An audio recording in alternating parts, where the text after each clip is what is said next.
faces, please. The dance is about to begin. You know, I know I'm getting old, right? I'm about to turn 36. I'm getting old. I may not even be getting old. I'm just old. But I would like to think that with age comes wisdom. In my 30s, I'm not as concrete on some things I saw in my 20s. In my 30s, I understand that life is more about operating in the gray. In between the black and the white, in between the two different sides that people always want you to choose from, you have to sort of exist in the gray. Going between both and sort of walking your own path. I also know that I'm getting older and old because I value life a lot more in my 30s than what I did in my 20s. In my 20s, death didn't necessarily seem as prevalent to me. I had some friends that died, but not like my 30s. 30s are almost like the midlife of, your midlife. People say that your midlife is when you hit your 50s, but that's almost past midlife. I mean, unless you live to reach 100. Most people, most men die around 70. I'm 36 now, almost about to be 36. I am past that midpoint. And so I appreciate life. I appreciate the moments a lot more. I appreciate being young enough to relate, but old enough to have wisdom. You know, one of the things that I'm seeing a lot more pop up, whether it be a protest I've attended or online, on Instagram, on Twitter, even on Facebook with the older crowd. It's this sentiment that goes a little something like this. Yo, fuck 12. 12 being the police. 12 being law enforcement. Fuck 12. And the first time I went down to the protest, I saw it like spray painted on the buildings. I was like, I don't know about that, but I'll roll with it. I don't support it, but I can hear the sentiment. I could see it, the rage and the people. Fuck 12. Law enforcement that has taken the life of black men, women, and kids, that have instilled just a life of fear for people of color in America, historically. And people put fuck 12 up. Like, I get it. I don't agree with it, but I get it. Black people have a complicated relationship with law enforcement. The same law enforcement that used to chase us down as slave bounty hunters and beat us in slave fields and had dogs run up on us and bite us and rip our flesh out during civil rights era, and the same law enforcement that hung us from trees in the 20s, 30s, 40s, 50s, and the same law enforcement, that type of law enforcement, we're going to have some issues with law enforcement. The same law enforcement that shoots and kills innocent black men and women, or even black men, women, and kids that commit minor crimes. Same law enforcement that would shoot and kill for a minor crime. Yeah, we have some issues with law enforcement, but fuck 12. I don't know. I get the emotion behind it.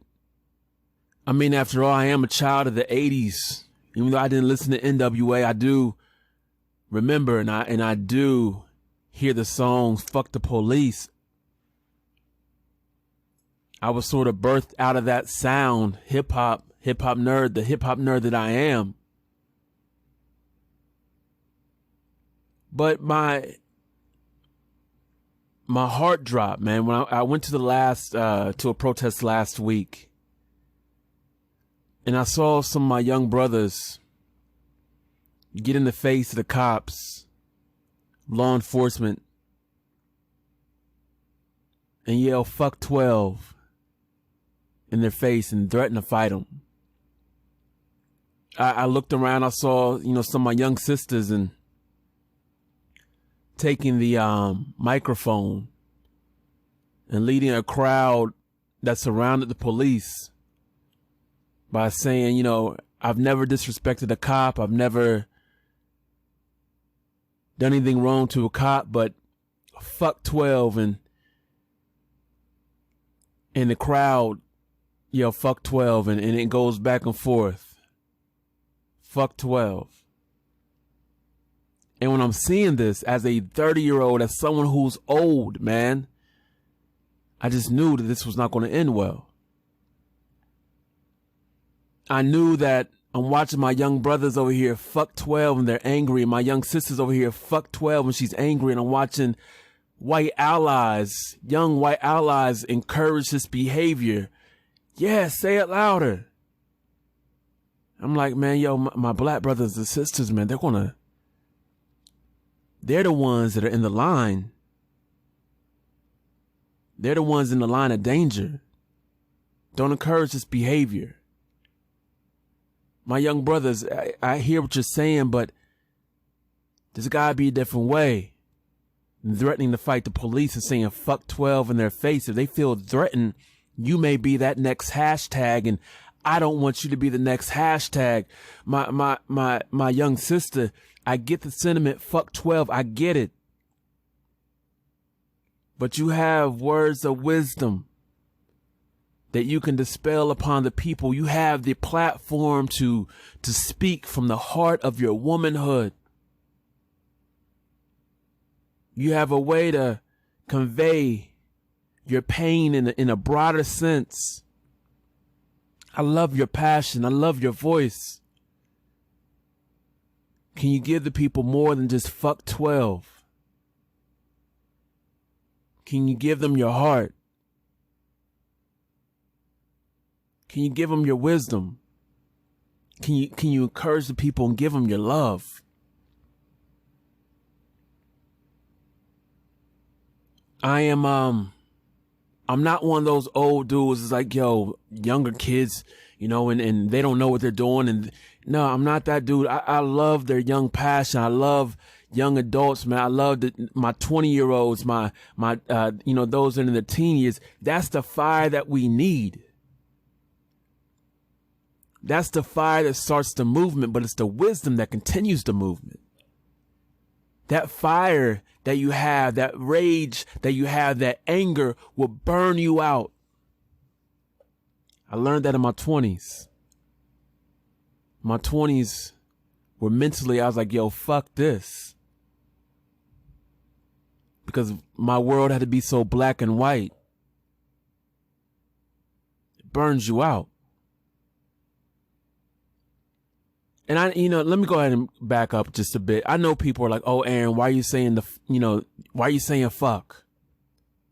It's normally not language that you use. Yeah, I know. But I got to paint the picture for you. For my young brothers and sisters, I got to paint this picture that there are other things that we need to be saying. I'm not coming as a morality police or anything like that and saying, well, don't cuss and blah. No, I'm not the morality police, but I think there's other things that we can say. This isn't about morality. This is about pushing the movement. Like two things can be true. We could be angry with the police, and yet we don't need to walk up to black police officers and tell them that you should be ashamed to be a police officer. Nah, we need black police officers. We need black people on various levels of this life. We can't have it both ways. We can't say, yo, fuck 12 and walk up to a black officer and say, yo, fuck your life for being a fucking police officer. And then on the flip side, have to deal with an all-white police force. We're trying to get away from that. So when we say things like fuck 12, you got to realize that we need black police officers. These police officers that are black, that are people of color, we need them to be in the room. We need them to stand up for us. We need them to see our pain, to look at us and see us as their reflection, say, yo, you got to do something when you're in that room. I don't have this.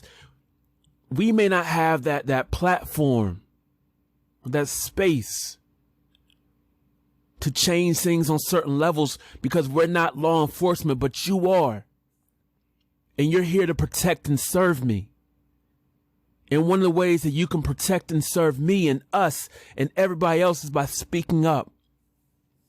I don't want you to be out of the police force. I need you to be there so you can walk in your empowerment, so you can be empowered,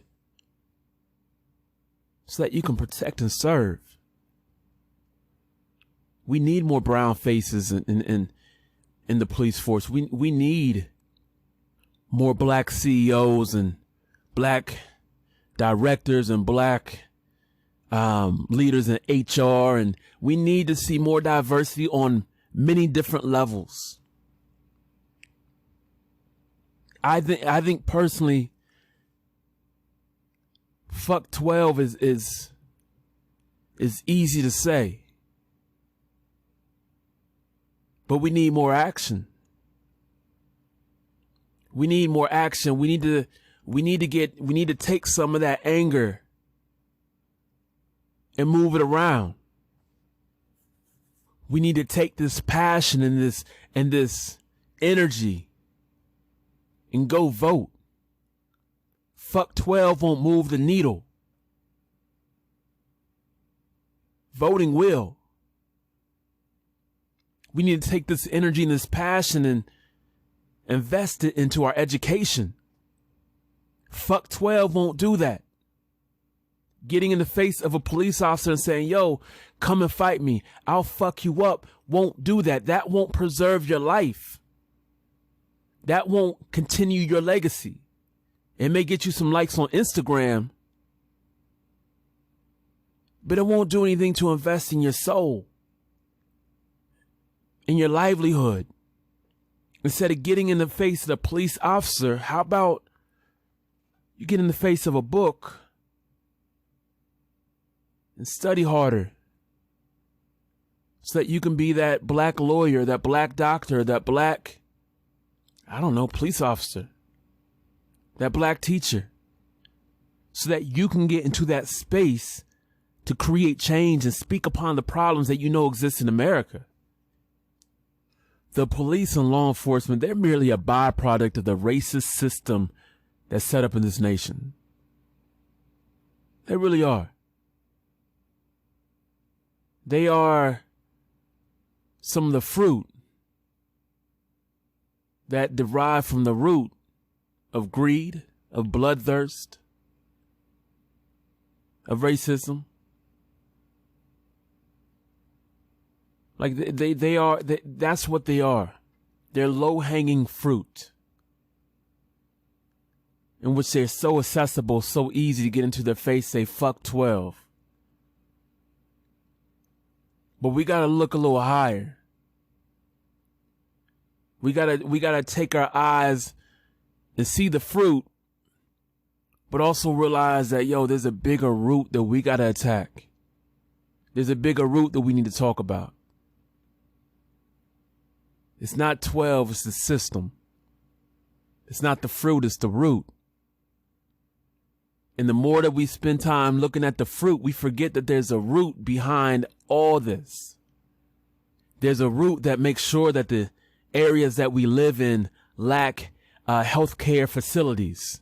There's a root that makes sure that we as black people in America, that we die earlier, that we live in poorer neighborhoods, that we reside in food deserts. There's a reason that as black youth, you don't have the resources that you need to succeed in the same ways that white people do in the suburbs. There's a root. We can't spend so much time focusing on the fruit. We got to have our eyes trained on that root. What's at that root? What's producing this type of toxicity that is cutting short the lives of black men, women, and kids in America? It's always the root. my heart is really, when I look at my young brothers and sisters, I get there enraged. Heck, I am enraged. I'm angry. But I pray that their rage is not so, doesn't engulf them in such a way that they end up doing something, trying to provoke the police, so that they end up being the next hashtag.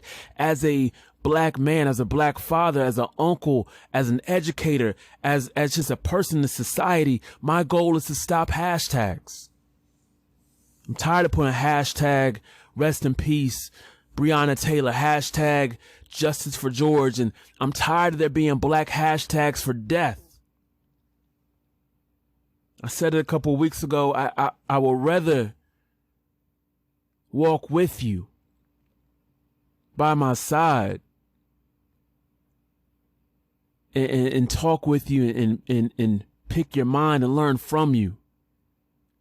Glean some of your wisdom and share some of my wisdom. I would rather do that than have your name on my shirt and I'm walking for you because you're not there, because your life was cut short by violence at the hand of law enforcement. Let's not provoke. I don't care what the woke folks say. That's not cool for us. One thing is to defend yourself because you have to. Another thing is to put yourself in a situation that you won't get out of. I'm not looking, I don't want any more black hashtags. I don't get a high off a black hashtag. It breaks my heart when I gotta put a black hashtag down. Rest in peace, so-and-so. We need you in the march. We need your leadership. We need your heart. We need your passion. And we need to talk. Because our words are more powerful and more meaning than fuck 12. And I want you to see, I want you as a leader, as a young leader, to see that you have so much more to say. And the world is waiting to hear from you. That's it, ladies and gentlemen. The journey is over.